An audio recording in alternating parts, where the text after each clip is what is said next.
Собраниската комисија за избори и именувања денеска ја разгледува предлоглистата за нов претседател на антикорупцијската комисија, по оставката на Татјана Димитровска, обвинета во случајот Адитив. Највисоко оценет кандидат е Адем Чучулј, актуелен генерален секретар на Државната комисија за спречување на корупција, кој доби 96,50 бодови и е оценет како најподготвен со јасен план и искуство во антикорупцијата. Зад него се рангирани Бранко Смилевски и професор доктор Кимо Чавдар. На огласот се пријавиле 13 кандидати, од кои 10 влегоа во селекцијата, а интервјуата се одржаа оваа недела.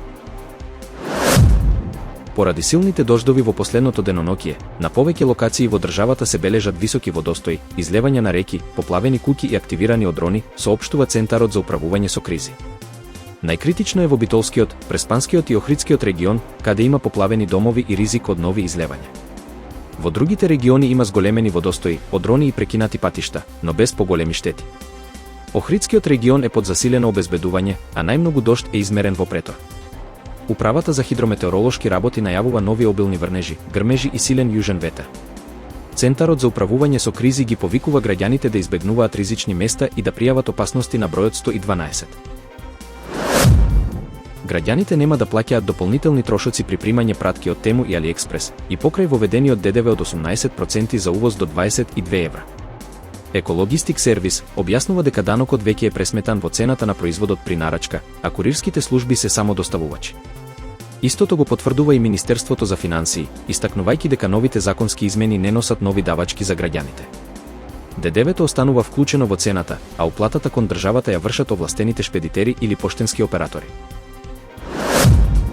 Бугарските власти уапсија 35 лица поврзани со голема меѓународна криминална мрежа која се занимавала со трговија со културни добра низ Европа.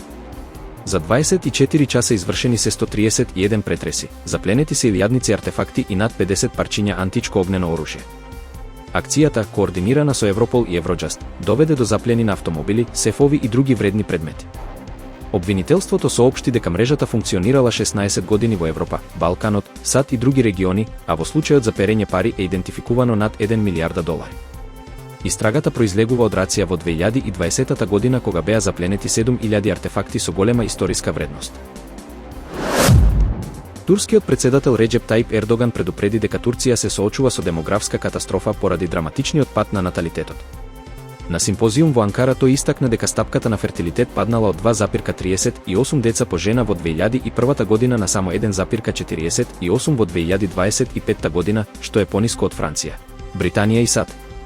Ердоган најави мерки за заштита на традиционалното семејство и остро се спротивстави на, како што рече, движењата кои ги бришат родовите разлики, вклучувајќи го и ЛГБТ. Според него, намалениот наталитет е силно предупредување за иднината на земјата. Германската автомобилска индустрија за една година изгубила повеќе од 48.700 работни места, што представува пад од 6,3% од целата работна сила во секторот, објави Дестатис. На крајот на третиот квартал 2025 година во индустријата биле вработени 721.400 луѓе, најмалку од 2011 година. Иако автомобилскиот сектор и понатаму е втор најголем работодавач во Германија, падот е далеку поголем од општиот индустријски тренд, каде загубата на работни места изнесува 2,2%. Европскиот комесар за трговија Марош Шефчовик разговараше во Австралија со министерката Мадлен Кинг за зајакнување на снабдувањето на Европската унија со критични минерали како литиум и ретки земни елементи. Европската унија планира да инвестира преку акции, долгорочни договори или заеднички вложувања, а веќе е подготвена листа на проекти со формален интерес. Во финансирањето би се вклучила Европската инвестициска банка и националните развојни банки, со цел да се обезбеди стабилно снабдување во услови кога Кина го ограничува извозот. Шефчовик додаде дека Европа учи од јапонскиот модел на стратешки инвестиции и ја призна високата цена што Европската унија ја плаќа поради зависноста од ресурсите. Разговорите за трговски договор меѓу Австралија и Европската унија ќе продолжат наредната година по неуспехот во 2023. Британскиот премиер Кир Стармер патува на самитот Г20 во Јужна Африка, каде најави фокус на нови меѓународни договори вредни 400 милиони фунти за возови, авиони и подморници. Тој истакна дека е важно да присуствува, иако американскиот претседател Доналд Трамп го бойкотира настанот поради неговите тврдења за прогон на белците во ЈАР. Стармер нагласи дека директните разговори се клучни за отворање работни места и придобивки за британската економија, потсетувајќи дека од Г20 земјите во последните 3 години се создадени 200.000 работни места во Велика Британија. Иако и кинескиот председател Си Џинпинг нема да присуствува, Стармер не откри дали ќе се сретне со кинеската делегација. Индиските власти истражуваат како контаминиран сируп за кашлица колдрив довел до смрт на најмалку 24 деца. Истрагата покажува дека токсичната хемикалија диетилен гликол завршила во пропилен гликолот што го користел производителот Сресан. Растворувачот бил купен од компании без лиценци за фармацевски состојки, а двете признале дека репакувале материјали во незапечатени контейнери. Оваа трагедија повторно ја отвора дебатата за безбедноста во индиската фармацевтска индустрија, која и претходно е поврзувана со смртни случаи во Африка и Азија. Инспекциите во фабриката Сресан откриле стотици прекршувања, пошто дозволата им е одземена, а основачот е уапсен. Земјотрес од 5,7 степени го погоди Бангладеш и предизвика оштетувања на повеќе згради, меѓу кои и во главниот град Дака. Најмалку 3 лица загинаа кога се урна ограда од 6-катна зграда, а има и повеќе повредени, јавува Reuters.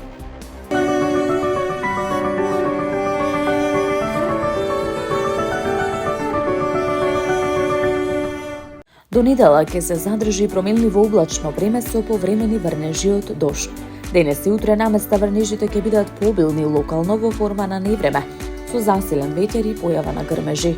Во недела, поради продор на постудена воздушна маса на повисоките планини, врнежите од дожд ќе преминуваат во врнежи од снег, соопшти управата за хидрометеоролошки работи. Во понеделник и вторник утринските температури значително ќе опаднат. Во Скопје до недела ќе се задржи промилниво облачно време, со повремени врнежи од дожд со променлив интензитет.